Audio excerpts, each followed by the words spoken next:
Hey dear friends, welcome you all in my channel Design Tech VLSI. So today we are going to learn about how to design an amplifier in Cadence.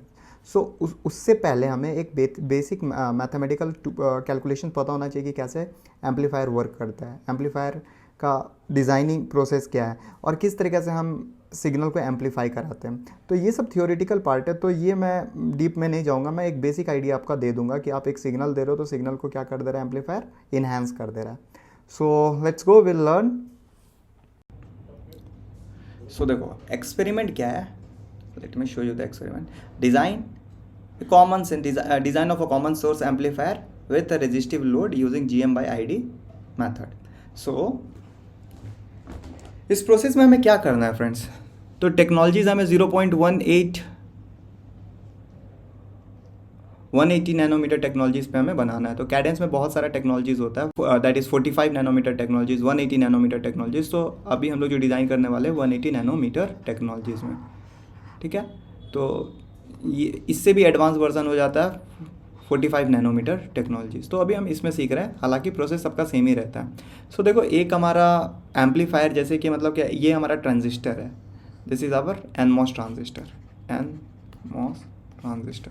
अब इसमें क्या है ना, हम लोग एक voltage source तो दे रहे हैं Vg. अब Vg के साथ हम क्या एक पास करते हैं, एक साइन सिग्नल पास करते हैं. अब ये साइन सिग्नल का कुछ भी, अगर मान लो कि कोई भी पर्टिकुलर एक एम्पलीट्यूड हो, तो अगर हमारा एम्पलीफायर अच्छा वर्क कर रहा है तो इसको क्या कर देगा, इसका एम्पलीफिकेशन फैक्टर को बढ़ा देगा, ठीक है. मतलब मान लीजिए कि यहाँ पर एम्पलीट्यूड था, फॉर एग्जांपल यहाँ पे एम्पलीट्यूड 1 था और यहाँ पे एम्पलीट्यूड आपका 6 हो जा रहा है. तो इसका गेन क्या हो जाएगा, गेन हो जाएगा output signal by input signal. तो 6 divided by 1, so will gate 6. तो यहाँ पे हमें ऐसा ही ट्रांजिस्टर डिज़ाइन करना है जो हमें गेन 6 दे. ओके, अगर मान लो यहाँ पे सिग्नल आपका 2 रहेगा तो यहाँ पे आपको 12 मिलेगा. तो 12 डिवाइडेड बाई 6, तो कोई भी सिग्नल रहे तो इसका गेन हमें 6 चाहिए. तो क्वेश्चन ये है. अब देखो यहाँ पर क्या बोला गया है कि gain should be greater than equal to 6 and transition frequency. तो हमने ट्रांजिशन फ्रीक्वेंसीज के बारे में प्रीवियस क्लास में देखा. ट्रांजिशन फ्रीक्वेंसीज क्या होता है, transition frequencies we have clear in the previous class. मैं एक बार फिर से बता दे रहा हूँ कि output by input, current gain ले लो, करंट गेन, और ये हम फ्रीक्वेंसी ले रहे हैं. तो इसका जो कर्व आएगा फ्रेंड, अब मान लो ये मेरा यूनिटी 1 है और ये वेरी कर रहा है, तो कुछ ऐसा कर्व जा रहा है. तो जहाँ पे ये 1 पे कट करता है इसी को हम लोग बोलते हैं ट्रांजिशन फ्रीक्वेंसी. और इस पे हमें जितना फ्रीक्वेंसी मिलता है इसी को हम लोग क्या बोलते हैं, FT बोलते हैं. तो इससे पहले वाला जो पार्ट रहेगा उसको हम लोग एम्पलीफायर बात करेंगे, एम्पलीफायर की तरह वर्क कर रहा है, और इसके बाद ये एटेन्यूएटर की तरह बात कर रहा है. तो यहाँ पे हमारा ट्रांजिशन फ्रीक्वेंसी दे रखा है कितना, FT हमारा दे रखा है, जिसको हम लोग FU भी बोल सकते हैं. यहाँ पे बोला गया है 80 मेगाहर्ट्ज से ऊपर होना चाहिए. तो हमें ऐसा ट्रांजिस्टर डिज़ाइन करना है जिसका ट्रांजिशन फ्रीक्वेंसी 80 मेगाहर्ट्ज से ऊपर होना चाहिए.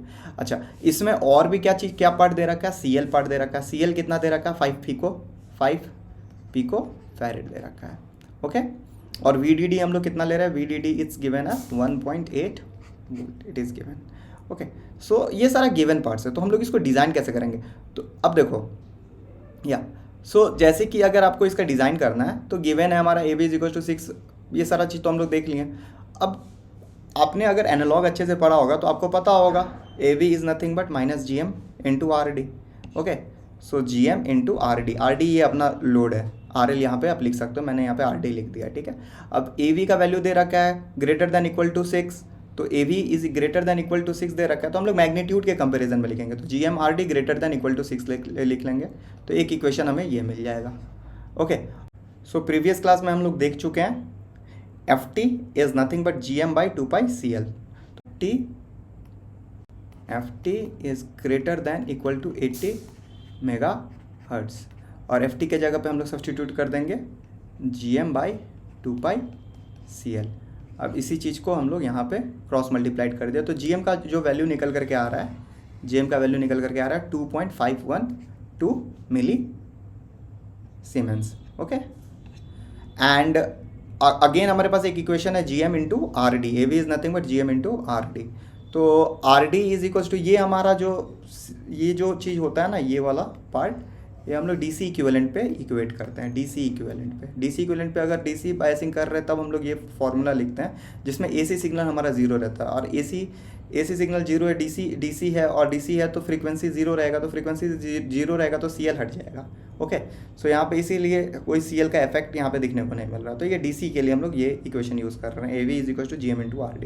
Then RD will what will get AV by GM, तो AV हमारा 6 है और GM का वैल्यू हमने कैलकुलेट कर लिया। सो इससे हमें RD का वैल्यू मिल जाएगा, RD का वैल्यू हमें कितना मिल जाएगा, RD का वैल्यू मिल जाएगा 2.39 किलो ओम।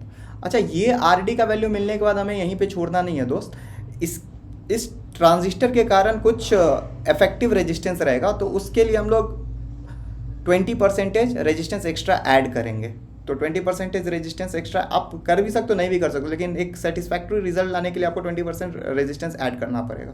तो हम 1.2 से मल्टीप्लाइड कर लेते हैं तो हमें मिल जाता है 2.86 किलो ओम। तो हमें मिल गया अपना load resistance, RL is equal to 2.86 kilo ohm. We got it. अब देखो, अब हम करंट कैसे निकालेंगे। सो एजम्पशन सारा चीज़ एजम्पशन का खेल है। तो VDD यहाँ पे बताया गया कितना, 1.8। तो आप कुछ एक पर्टिकुलर रेंज में खुद से एज्यूम कर लो, ठीक है। तो जनरली एज्यूम किया जाता है ये जो पर्टिकुलर पॉइंट आपको दिख रहा है ना, ये पर्टिकुलर नोड जो आपको दिख रहा है जहाँ पे मेरा पॉइंटर है, तो इसको हम लोग एज ए VDD/2 एज्यूम कर लेते हैं। तो VDD आप एज्यूम करते हो तो VDD आपका कितना था, 1.8, फिर VDD/2 कितना हो जाएगा, 0.9, और RD रेजिस्टेंस है RD, तो हमारा करंट मिल जाएगा ID is nothing but VDD minus VDD/2। So VDD minus VDD/2 it will be VDD/2। So again you will get 0.9 divided by 2.86 जो हमें रेजिस्टेंस निकाला था। तो इससे हमें क्या पता चल गया, 0.314 मिली एम्पियर ID मिल गया। ओके, अब हम करेंगे GM/ID मेथडोलॉजी। तो GM/ID मेथडोलॉजी में हमें क्या करना है, GM/ID रखेंगे और ये 2.512 10⁻³ डिवाइडेड बाई 0.514। तो इसको सॉल्व करो, जो भी अभी हम लोग वैल्यू निकाले, इट इज़ 0.314। ओके, सो अभी हम लोग क्या करेंगे, GM/ID मेथडोलॉजी, और GM/ID मेथडोलॉजी में हम लोग जो भी वैल्यूज़ हमारा आया है 2.512 इंटू 10⁻³ और जो करंट का वैल्यू आया 0.314 into 10⁻³, so will get 8। Okay, so हमें 8 मिल जाएगा।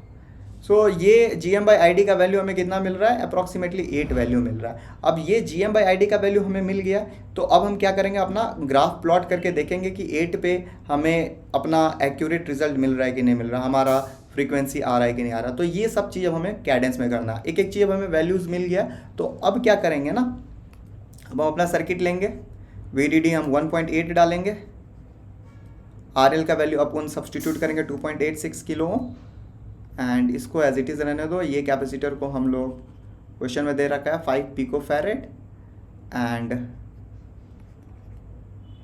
ये पॉजिटिव नेगेटिव। सो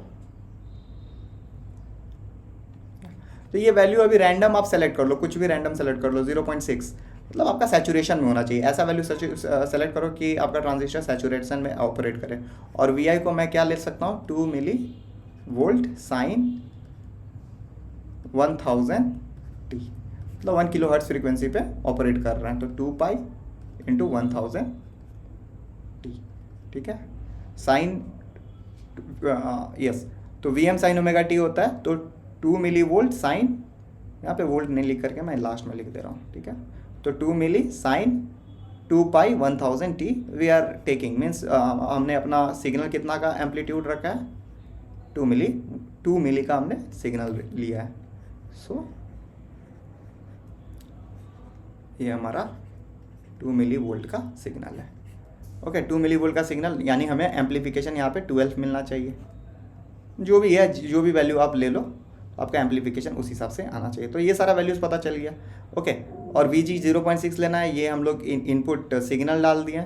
अब यहाँ पे जो रहता है, ये अभी के लिए ना आप 0.18 माइक्रो, जो भी मतलब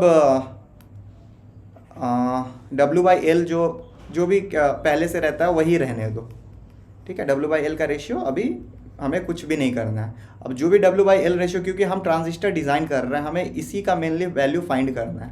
एल तो एज इट इज़ रहेगा, डब्ल्यू का वैल्यू हम लोग को वेरी करना है। तो we are designing the transistor, we are designing an amplifier, so we have to find the value of a W. क्या होगा, क्या हो सकता है हमारा डब्ल्यू का वैल्यू।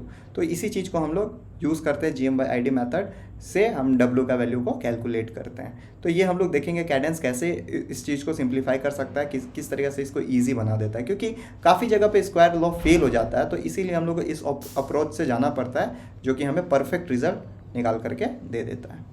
सो नेक्स्ट वीडियोज़ में हम इसका पूरा फुल्ली एनालिसिस देखने वाले हैं। सो आई होप आपको क्वेश्चन समझ में आ गया होगा। तो ये एक क्वेश्चंस समझने के लिए था यार, कि क्वेश्चंस क्या बोल रहा है, किस तरीके से क्वेश्चंस बोल रहा है और कैसे हम लोग को एनालाइज करना है। Okay, thank you.